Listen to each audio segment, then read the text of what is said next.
When a young man taunted an elderly veteran at the market for her medal, he had no idea that this trinket would change everything.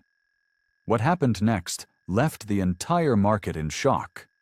The gentle morning light filtered through the grand arched windows of the Providence Central Market in Rhode Island, cast long golden streaks across the vibrant displays of fresh produce and artisanal goods. The air hummed with a symphony of sounds, the cheerful chatter of shoppers, the rhythmic clatter of change, the enticing sizzle of a griddle from a nearby breakfast stall.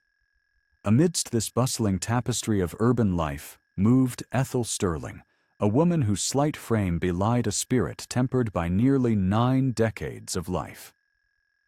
Her ivory hair, meticulously pinned in a neat bun, framed a face etched with the wisdom of years, and her lavender dress, though perfectly ironed, bore the faint, honorable wear of countless washes. At 87, each visit to the market was more than a chore. It was a cherished ritual, a tangible connection to the vibrant pulse of the city she had called home for so long. It was a chance to feel alive, to be part of the flow, to witness the quiet drama of everyday existence. Her mission this particular Tuesday was simple, yet imbued with deep affection: to procure a pair of crisp red apples for her grandson, Owen, a boy whose boundless energy was matched only by his adoration for her legendary apple pie. And perhaps, if fortune favored her, a few sprigs of fresh mint to steep in her evening tea, a soothing balm after a day of gentle exertion. In her hand, she clutched an old, familiar wicker basket, its weave softened by decades of use. A faithful companion on countless market excursions. Inside, nestled among the worn fibers, was her equally well-loved leather purse, its contents modest but sufficient for her humble needs. Ethel was a woman of careful habits, never wasteful, yet always generous when the occasion called for it. Her kindness, her attentive ear, and her quiet generosity were woven into the fabric of Wildflower Lane, the street she had graced for so long. She knew the vendors by name, remembered their children's birthdays, and often, without fanfare, shared her prized pie recipes, handwritten on index cards, a small gesture of connection in a world that often felt increasingly disconnected. She paused by the Spring Hill Farm stand, its bounty of gleaming crimson Honeycrisp apples a testament to the verdant Rhode Island orchards. Behind the overflowing bins stood Tyler McMillan, a young man whose round face and perpetually distracted air spoke of a mind more attuned to digital worlds than the tangible one before him. He couldn't have been more than 20, and his casual disdain for anything not immediately relevant to his smartphone was palpable. His trendy baseball cap, askew on his head, seemed to signal his detachment, his eyes constantly darting to the screen resting beside the gleaming steel scale. "Good morning, Tyler," Ethel offered, her voice a gentle, slightly raspy murmur, accompanied by a warm, genuine smile. "Would you be so kind as to help me select a couple of your finest apples? They're for my grandson, you see." Tyler barely lifted his head. His gaze, obscured by thick-rimmed glasses, flickered over Ethel for a fleeting instant before returning to the mesmerizing glow of his device. "Morning, ma'am," he mumbled, his tone flat, devoid of any genuine warmth. "Just pick 'em out yourself. I ain't here to do everyone's shopping for 'em." Ethel's shoulders sagged almost imperceptibly. She was no stranger to such casual indifference, a prevalent malady of the modern age, yet it still pricked at her quiet dignity. With a sigh that carried the weight of experience, she reached out, her arthritic fingers, gnarled but steady, attempting to grasp the smooth, cool skin of an apple. But her grip, usually so reliable, faltered. A single apple, round and defiant, slipped from her grasp, bouncing once before rolling across the polished concrete floor. It came to rest near the impeccably polished loafers of a young woman in a sharp business suit who had just stepped up to the adjacent counter. This woman, Brittany Stone was in her early 30s, her blonde hair styled into a severe, unyielding bob, her expression as crisp and unyielding as her tailored blazer. A corporate manager from downtown Providence, she exuded an aura of efficiency and impatience, clearly unaccustomed to anything that might disrupt her meticulously planned morning. Brittany's gaze, sharp and critical, swept over Ethel with an unmistakable flicker of annoyance. "Watch it, Grandma," Brittany snapped, her voice cutting through the market hum like a razor, devoid of any pretense of politeness. "You nearly took someone's eye out. This isn't a playground for clumsy people to be throwing things around." The disdain in her tone was not merely audible. It was almost visible, radiating from her like an unpleasant aura. Ethel's cheeks flushed a deep, mortified crimson. She bent slowly, agonizingly, to retrieve the errant apple, a sharp, protesting twinge in her lower back, forcing a silent gasp. Tyler, finally noticing the commotion that had escalated beyond his phone screen, looked up. But instead of offering assistance, he merely smirked, a cruel twist of his lips. "Yeah, ma'am, maybe try to be a little more careful," he drawled, crossing his arms over his chest, his voice laced with feigned exasperation. "We don't need any accidents here. Market's already packed as it is." Brittany Stone let out a derisive snort. "Honestly, people like you shouldn't even be out during peak hours. So slow, so clumsy. Just getting in everyone's way. Don't they have special hours for seniors or something?" Her words, spoken with deliberate volume, carried across the aisle, drawing the attention of several nearby shoppers. A few offered fleeting, sympathetic glances, quickly averted, as if afraid of being drawn into the unpleasant tableau. But most simply hurried along, their faces carefully neutral, unwilling to involve themselves in the escalating conflict.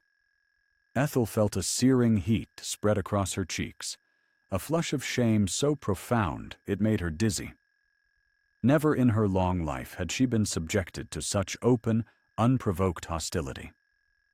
She longed to retort, to assert her dignity, but the words withered on her tongue, choked by the sudden, overwhelming wave of humiliation. Her heart, usually so steady, hammered against her ribs, a frantic bird trapped within a fragile cage. All she wanted was to buy her apples. All she wanted was to bake a pie for her grandson. I apologize," Ethel murmured, her voice barely a whisper, finally retrieving the apple. It felt heavy in her trembling hand, burdened with the weight of her embarrassment. She placed it carefully in her basket alongside its companion. I wanted to be careful." "Careful? You nearly brought down the entire display." Brittany scoffed, an unfeeling laugh escaping her lips. "Perhaps you should consider staying home. Or at the very least, getting someone to help you with your errands." Tyler, clearly enjoying the spectacle and the fact that someone else had taken on the role of antagonist, nodded in agreement. "She's got a point, ma'am. Maybe you need an assistant? Or a cart? So you don't turn the whole place into a circus." His sarcasm was thick, dripping with condescension. Ethel, her lips pressed into a thin, tight line, approached the scale. She gently placed the 2 apples on the tray.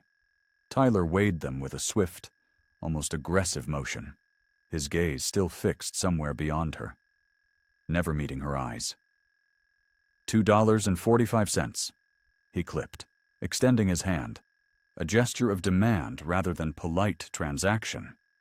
Ethel fumbled in her worn leather purse, extracting a handful of bills. "Keep the change," she managed to say, her voice barely audible, desperate to simply escape the crushing weight of their contempt. She snatched her basket, the wicker digging into her palm, and hurried away, feeling the searing judgment of Brittany's stare and Tyler's lingering smirk burn into her back. Every step felt like a fresh wound, not just in her arthritic knees, but deep within her very soul. She rushed past the artisanal bakery, where the scent of warm, buttery croissants usually brought a smile to her face. She averted her gaze from the vibrant bouquets at the flower stall, a place where she often lingered, admiring the delicate petals. Everything seemed to have lost its color, its warmth, shrouded in a gray pall of shame. She could still hear Tyler and Brittany's voices, hushed but undeniably smug, their laughter a cruel echo in her ears. As she hastened towards the market's exit, a sharp, unexpected voice cut through the oppressive hum. "Hey, ma'am, you dropped something!" She stopped, her heart leaping into her throat, and slowly turned. A young man, standing near the gourmet cheese counter, pointed towards the polished floor. Ethel's gaze followed his finger. There, glittering faintly at her feet, lay a small, tarnished object. It was her medal. She always wore it, carefully tucked beneath her clothes, suspended on a delicate silver chain, a quiet, personal talisman, a silent testament to a past she rarely spoke of, a private sanctuary of memory. It must have slipped free from beneath her collar when she bent to retrieve the apple earlier.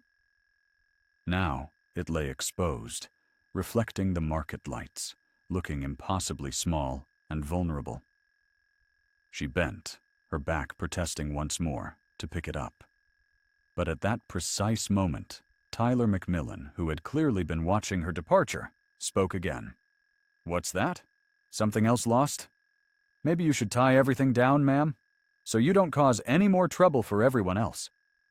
He let out a condescending chuckle, a sound that grated on Ethel's frayed nerves. Brittany Stone, still standing near Tyler's apple display, chimed in, her voice dripping with mock concern. "Oh, is that some cheap trinket? Or does she think it's some kind of award? Look at her, she can't even keep hold of her own belongings." Their words, sharp and piercing, felt like 1,000 tiny needles, pricking at Ethel's heart. She felt utterly, completely drained. She scooped up the medal, her fingers trembling as she clutched it tightly, its cool metal a small comfort against her warm palm. It was old, yes, and worn, but to Ethel, it was beyond price. It was her unbreakable link to a long-vanished era, to a part of her own story that no one here, it seemed, was willing to acknowledge or respect. She simply wanted to leave, to disappear. You wouldn't believe who stepped in for her. This is only the beginning. It's going to get much more intense. Clutching the worn medal in her hand, Ethel Sterling felt the oppressive weight of dozens of curious, and what felt like condemning, stares. Her cheeks burned anew. She fumbled with the delicate chain, attempting to tuck the medal back beneath the modest collar of her dress, to hide it from their intrusive gazes, but her trembling fingers, stiff with a mix of age and burgeoning anxiety, fumbled hopelessly. The humiliation, a bitter, metallic taste in her mouth, intensified with each passing second. Tyler's voice, alongside Brittany's, seemed to swell, their laughter once a mere chuckle, now a mocking crescendo that echoed in the vast expanse of the market. "What, ma'am, is that your award for causing a disturbance?" Tyler McMillan cackled, his voice pitched just loud enough to be heard by the growing cluster of shoppers pausing to gawk. "First the apple, now this. Maybe you should just head on home and rest. We're actually trying to work here, not entertain elderly folks." He punctuated elderly folks with an exaggerated emphasis, his eyes sweeping over Ethel with an undisguised look of contempt. Brittany Stone, still perched by the apple stand, added with a sneer that twisted her perfectly made-up face. "Perhaps it's her medal for slowest market visit, or for most items dropped. Who knows what's going on in that head of hers?" She made no attempt to lower her voice. Her words were delivered with a deliberate clarity, designed to ensure Ethel heard every syllable, and that everyone else within earshot heard it too. Ethel felt the familiar sting behind her eyes. the prelude to tears that she desperately willed back. Every fiber of her being screamed at her to lash out, to demand they cease their cruel taunts, to leave her in peace, but a lifetime of ingrained self-restraint held her captive. She had been taught to maintain her dignity, to never descend to the level of her tormentors. Yet at this moment, it felt an impossible feat. Her hands trembled so violently that the wicker basket, still holding her hard-won apples, slipped from her grasp, tumbling to the floor with a pathetic thud. The apples, once symbols of her modest triumph, rolled away again, two bright red spheres of shame. Tyler McMillan threw his hands up in a theatrical gesture of exasperation, his eyes rolling dramatically. "Oh, for goodness sake again! Ma'am, are you doing this on purpose? You just bought those apples. Now we have to pick them up again. We have a line here, you know, not a playground for the elderly." He emphasized the final phrase, his voice dripping with condescension, clearly reveling in his perceived authority.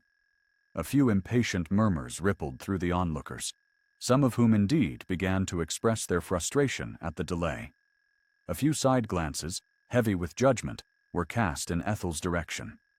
She felt the world around her shrink, collapsing inward, every eye fixed on her clumsiness, on her profound humiliation.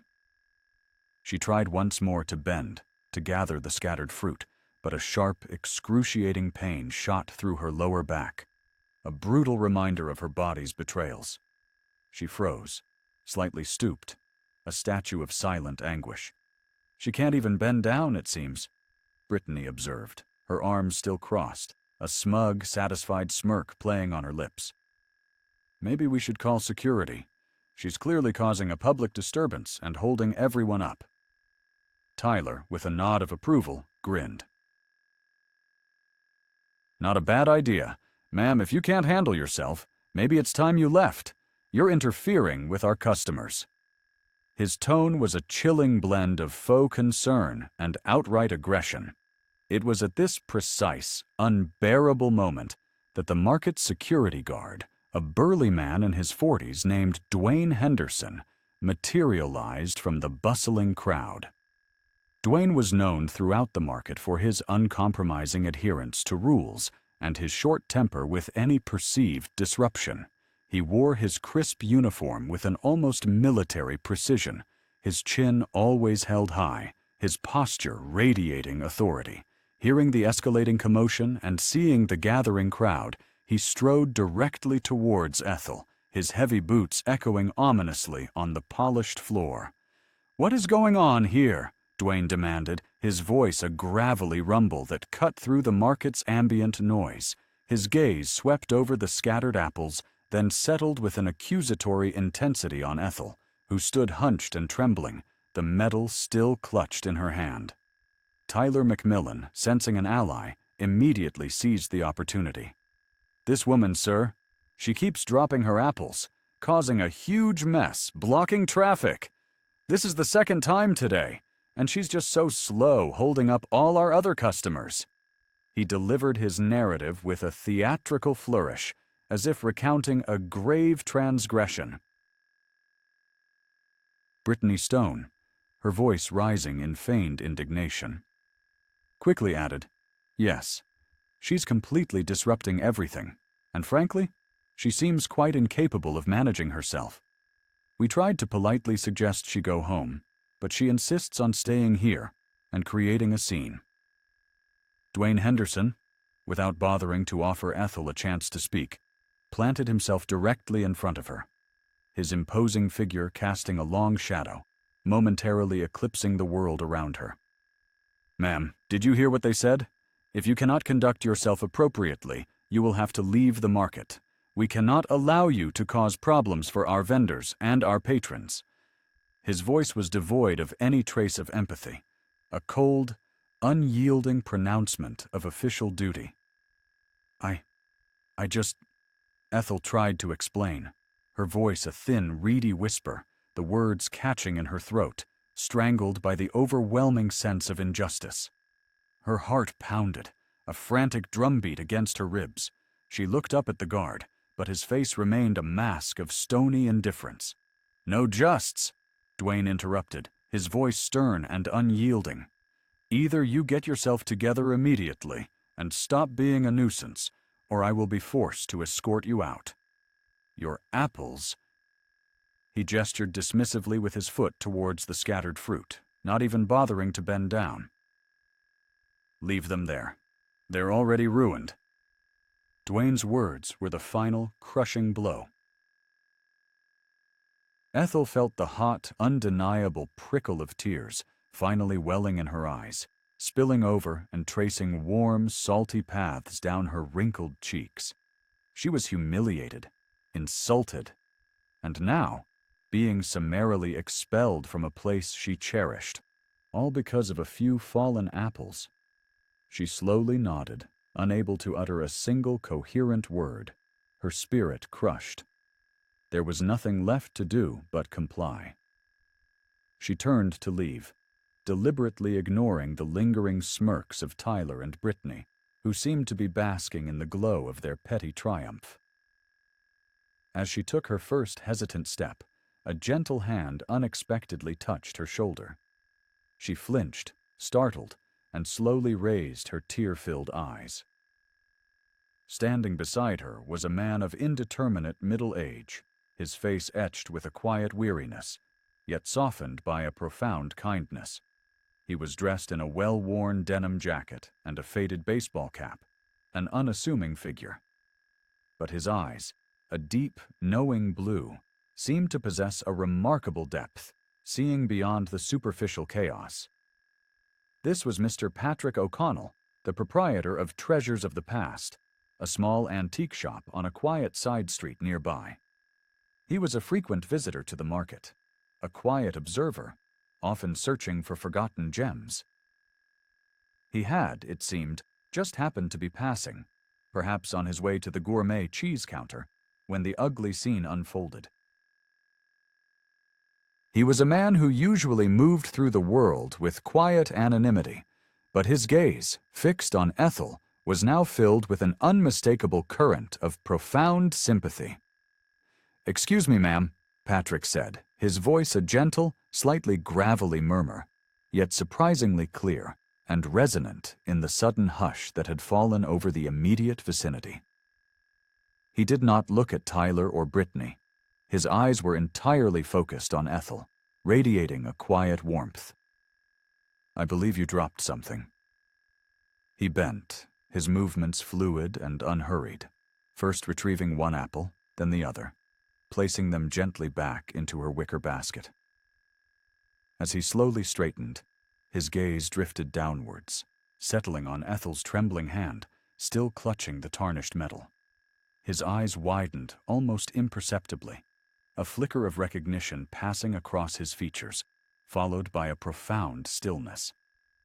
Tyler McMillan, who had been on the verge of another sneering comment, frowned sharply, his composure momentarily disrupted by this unexpected intervention.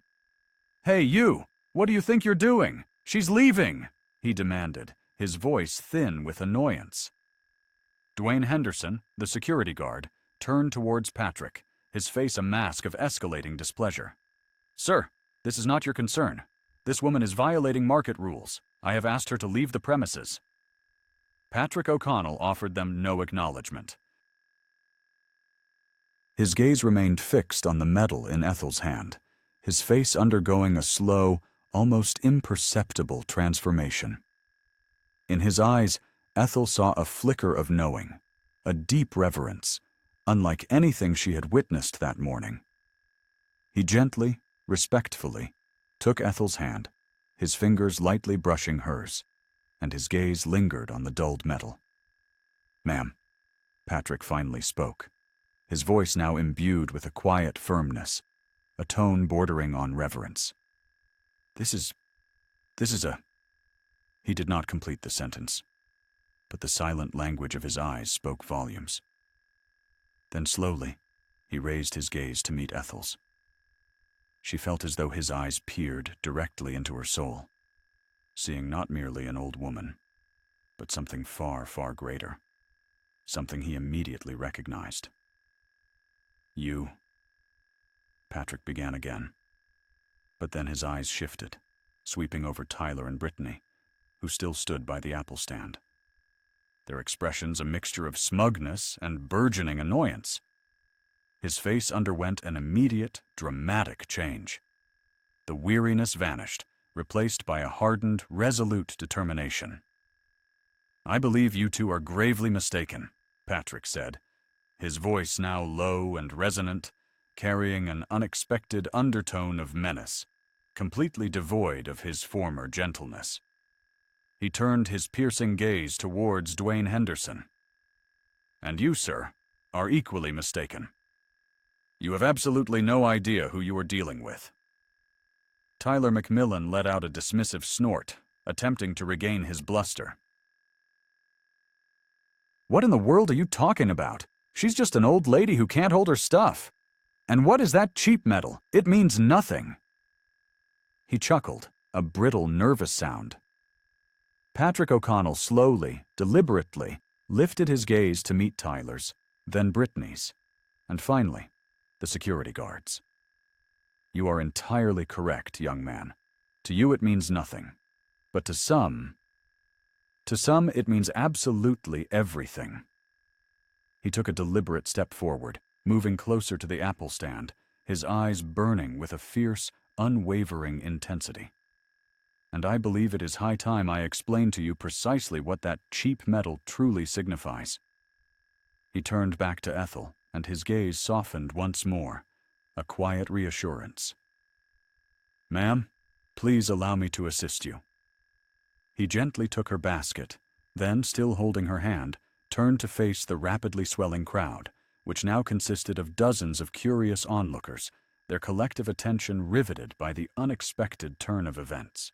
He looked at the security guard, and his tone became even more commanding.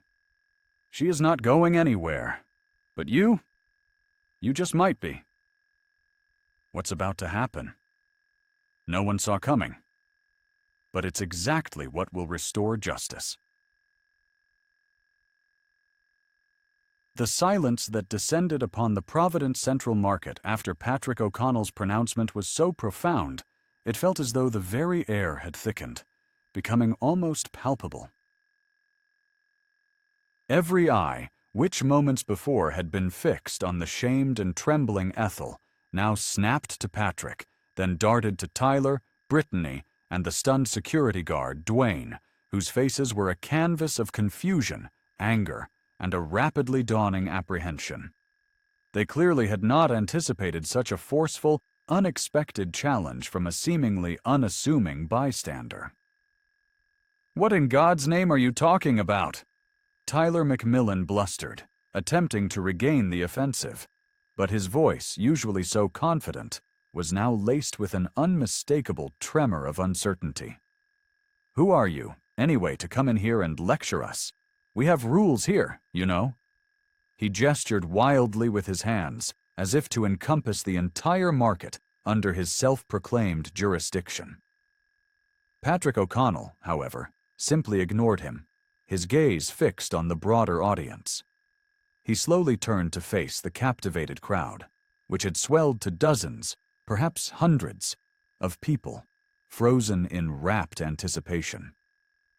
The pervasive market hum had receded, replaced by an almost reverent hush.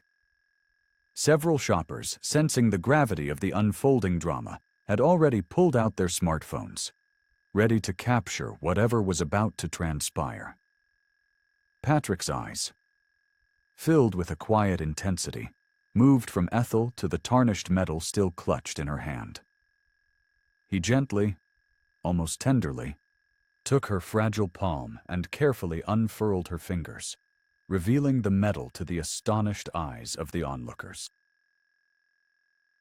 "This lady," Patrick began, his voice now a clear, resonant baritone, cutting through the vast expanse of the market, carrying with it an undeniable authority, "whom you just humiliated, mocked, and tried to throw out.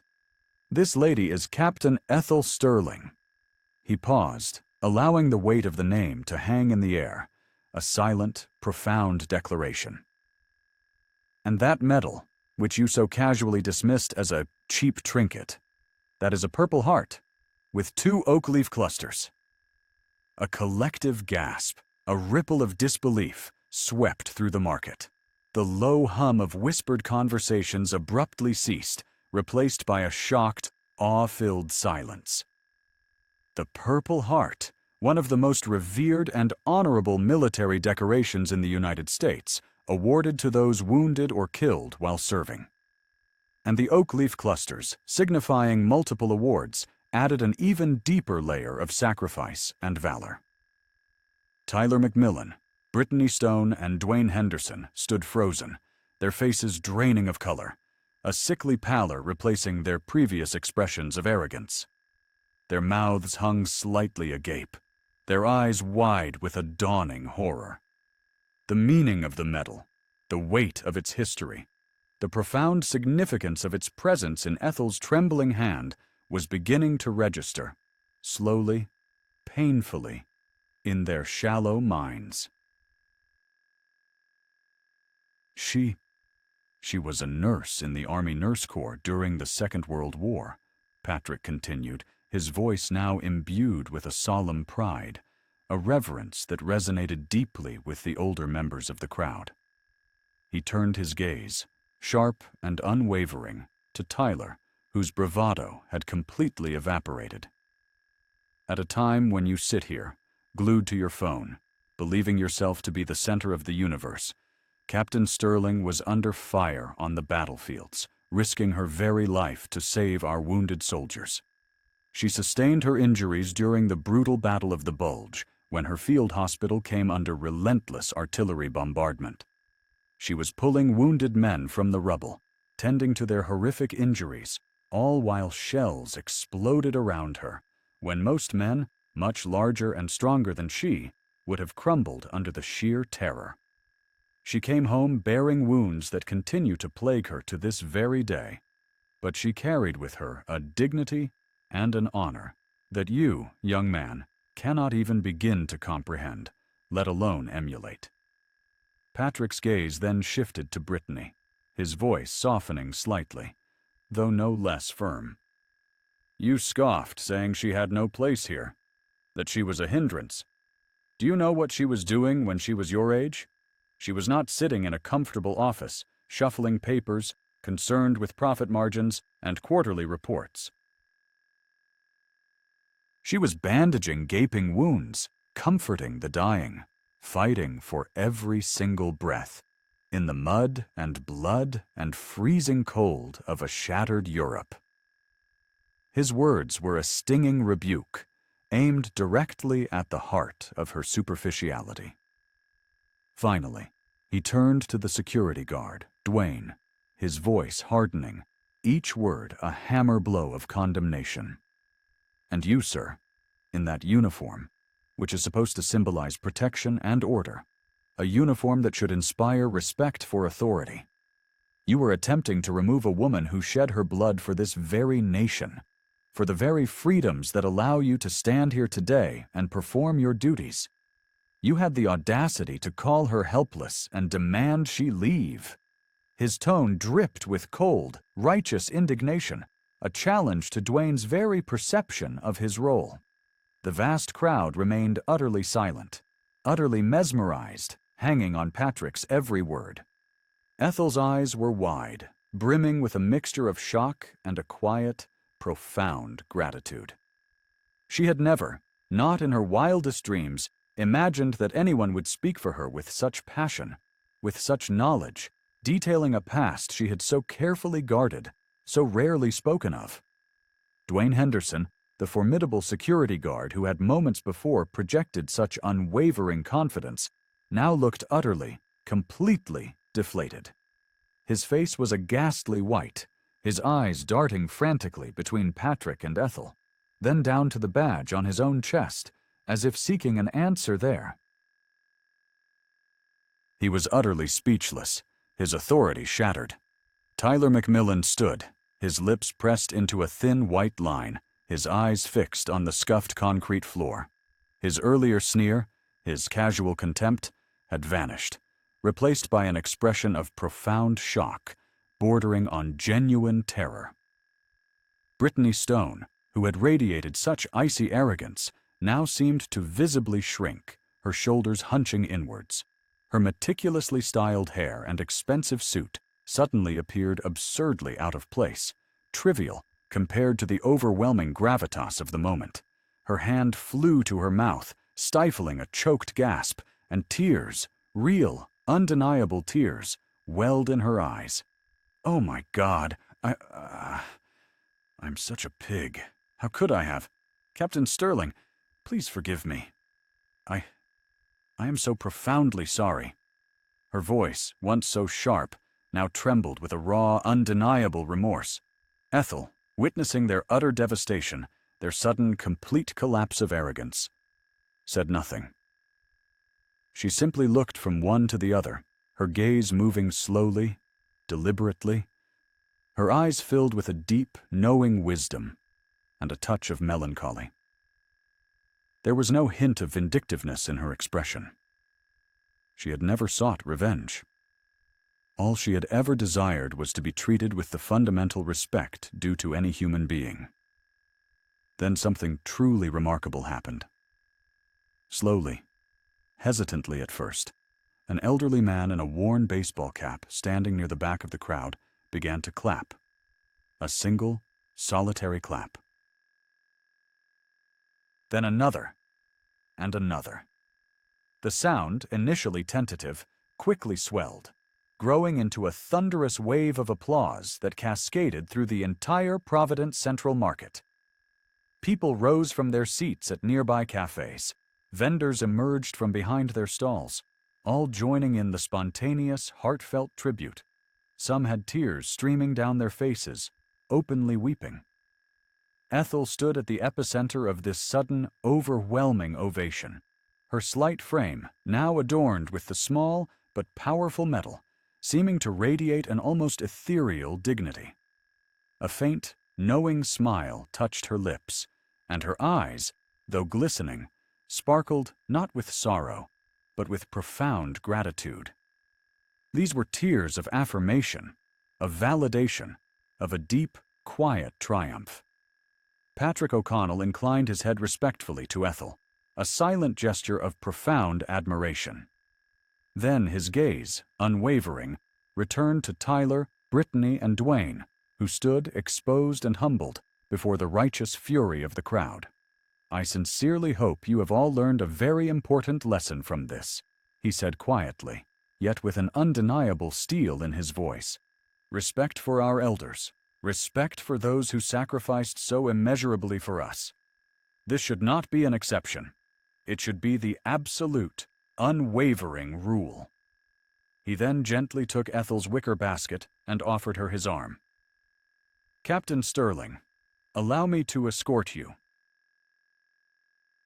And perhaps, allow me to purchase for you the finest apples this market has to offer, as a small token of gratitude." Ethel nodded, her fingers lightly gripping his arm, a silent acknowledgement of his kindness.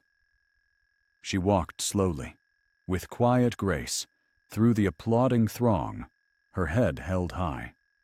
Each step now felt lighter, imbued with a newfound strength, a quiet resilience. She did not look back at Tyler, Brittany, or Dwayne. She knew, with an ancient certainty, that they had received their lesson, and that their public humiliation, witnessed by so many, was a far more potent and lasting consequence than any punishment she could ever have conceived. As they reached the bustling exit of the market, Patrick O'Connell turned to Ethel, a gentle smile on his lips. "Ma'am, if you ever find yourself in need of assistance, please do not hesitate to stop by Treasures of the Past on Brightwood Street. I would always be honored to help you." Ethel simply nodded, her eyes shining with unshed tears of profound gratitude. She knew that this day, this incredible dramatic turn of events, would forever be etched in her memory. A day when she had been brought low, utterly humiliated, only